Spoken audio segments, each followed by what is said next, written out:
I thought anniversaries were supposed to be simple.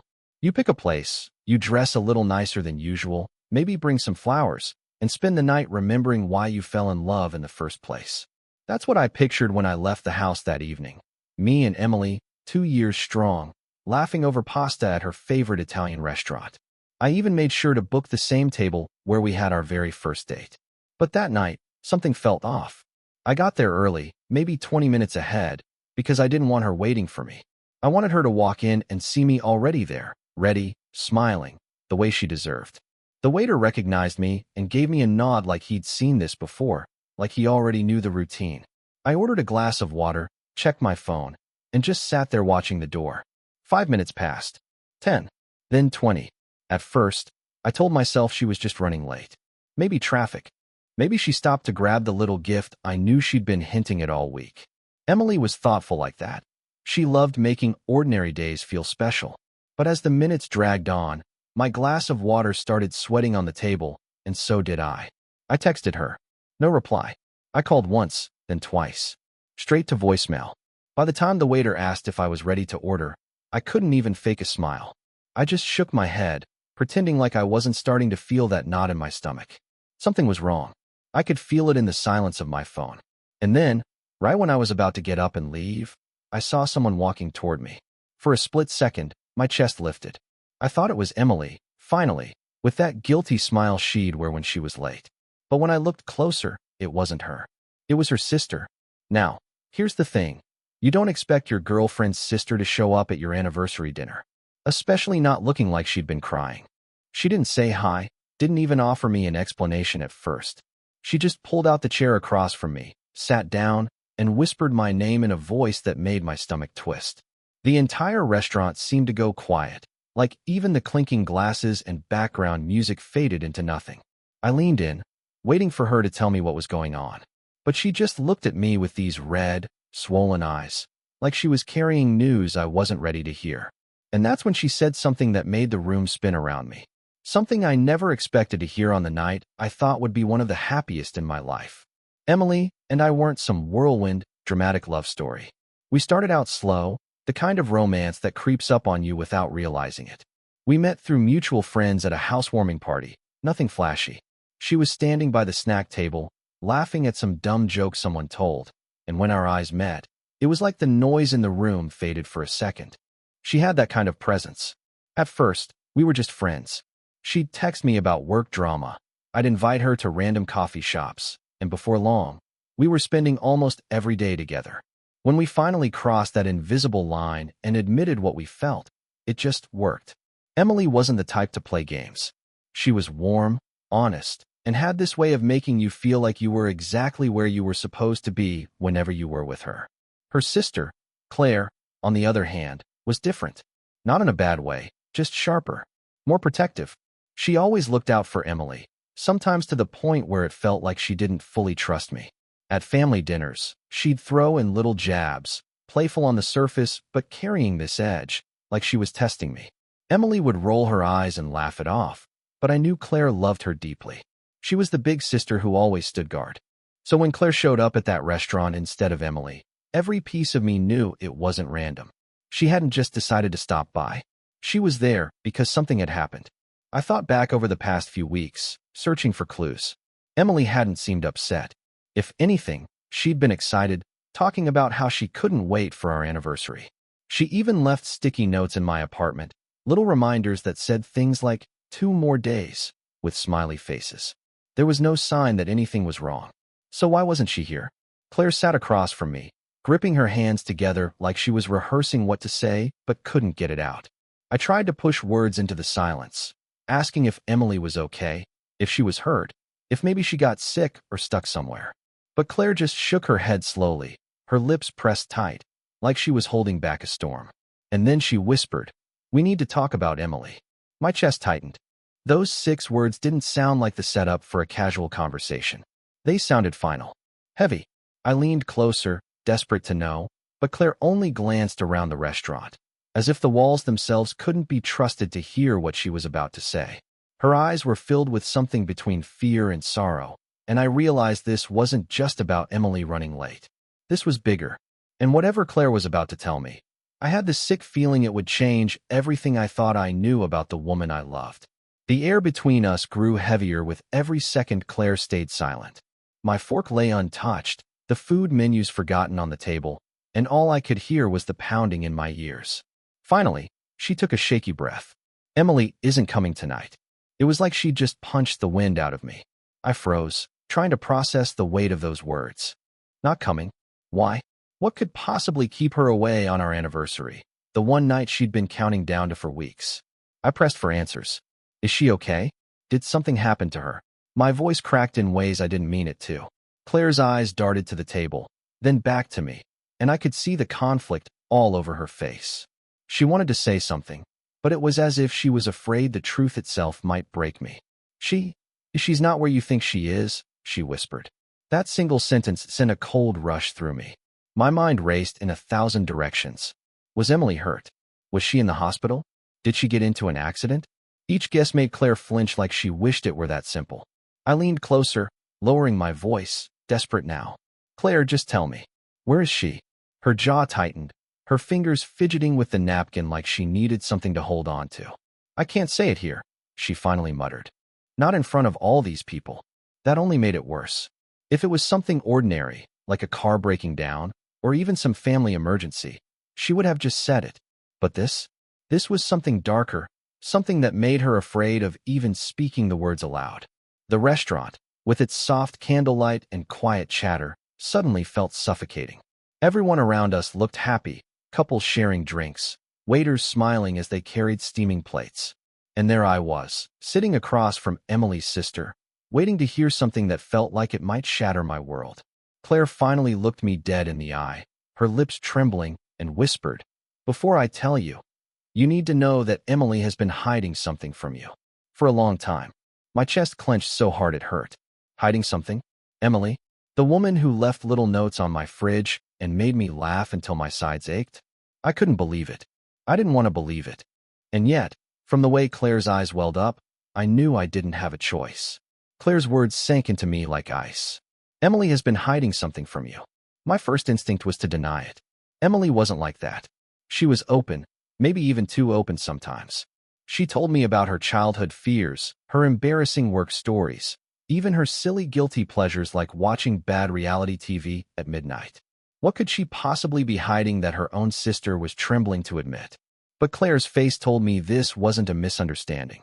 This wasn't small. I swallowed hard. What are you talking about? Hiding what? Claire's eyes glossed over. I shouldn't even be the one saying this. But you deserve to know. You need to know. The way she said it made my chest tighten, like my heart was bracing for impact. Then tell me. I begged, my voice low, almost breaking.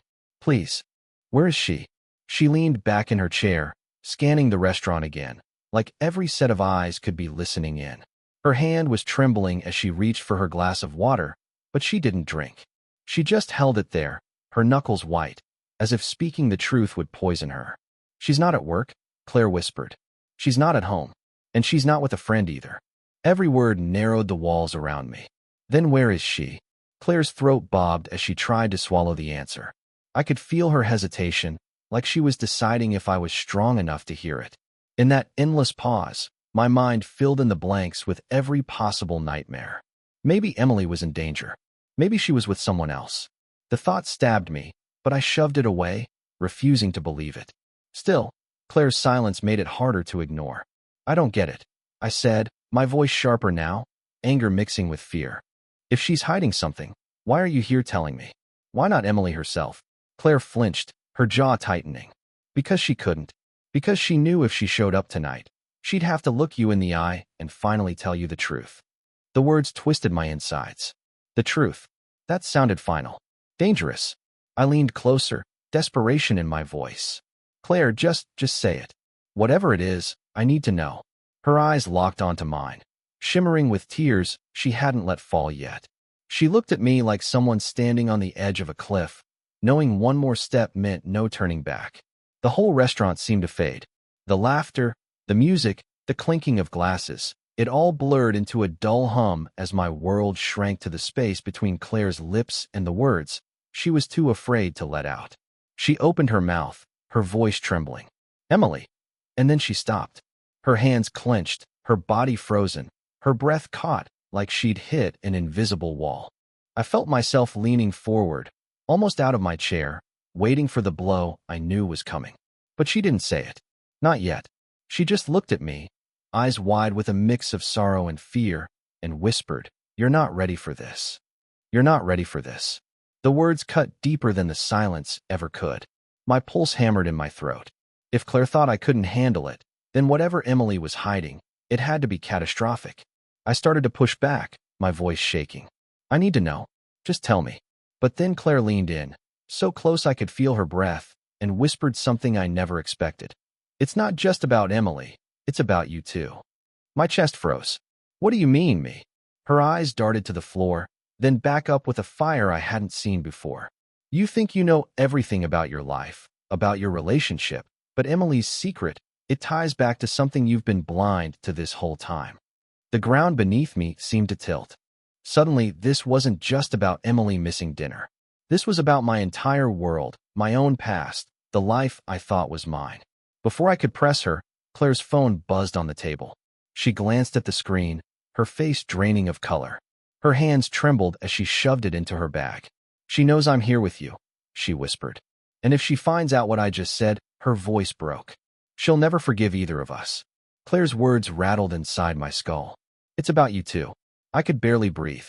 My fingers gripped the edge of the table, knuckles white, as if holding on could somehow stop the ground from giving way beneath me. Finally, Claire leaned in, her voice breaking. "Emily didn't come tonight because she couldn't face you. She's been seeing someone else." The air left my lungs all at once. My heart hammered, but it wasn't just the betrayal. It was the way Claire said it, the way her voice shook like there was still more behind the curtain. "She's been lying to you for months," Claire continued, tears finally spilling. "But it's worse than that. The person she's been with, it isn't some stranger." My throat went dry. "Then who?" Claire hesitated, her hands trembling against the table. For a split second, I thought she'd stay silent. But then, with a sharp inhale, she forced it out. "It's someone you know. Someone close." My stomach twisted. "A friend? A coworker?" I ran through every possibility, every face that might fit. But the way Claire looked at me, guilt mixed with pain, made my skin crawl. And then she whispered the words that shattered me. "It's me." The room spun. My vision blurred. I felt like I'd been dropped into freezing water, my body rejecting the truth even as it echoed in my ears. Emily hadn't shown up because she couldn't bear to sit across from me, knowing her sister had already confessed the unthinkable. For a long moment, I just stared at Claire, searching her eyes for some sign this was a cruel joke. But all I found was raw honesty, broken and bleeding. "I never wanted this," Claire whispered, tears sliding down her cheeks. "It wasn't supposed to happen. But she loves me and I love her too." The final twist hit harder than the first. This wasn't just betrayal, it was betrayal by blood.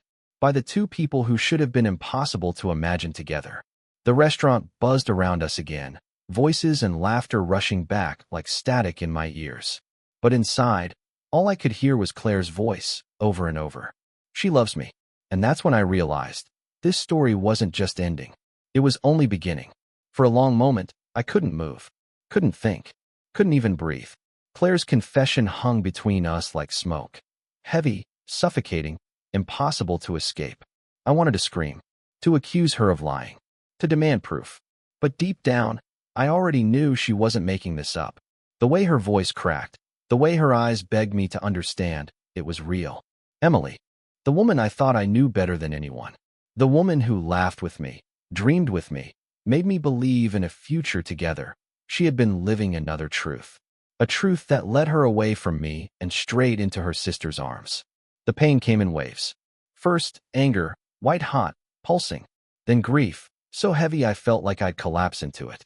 And underneath it all, this strange emptiness, like someone had hollowed out my chest and left nothing behind. I finally managed to speak. My voice didn't even sound like mine. "Why are you telling me this, Claire? Why now?" Her face crumpled. "Because she couldn't. She was too afraid you'd hate her forever. And maybe you should. Maybe you'll hate me too. But I couldn't watch you sit here waiting for her, thinking she still loved you the way you love her." Her words were a knife, but there was a twisted kind of mercy in them. At least the waiting was over. At least the questions had answers, even if they were the kind I never wanted. I sat back, my chest heavy, my hands shaking. The restaurant around us felt surreal, like I'd slipped out of my own life and into someone else's nightmare. People laughed, couples kissed, glasses clinked. And there I was, in the middle of it, watching the future I thought I had crumble into pieces. Finally, I said the only thing that came to me. Tell her, she doesn't need to hide anymore. Not from me. Claire's eyes widened.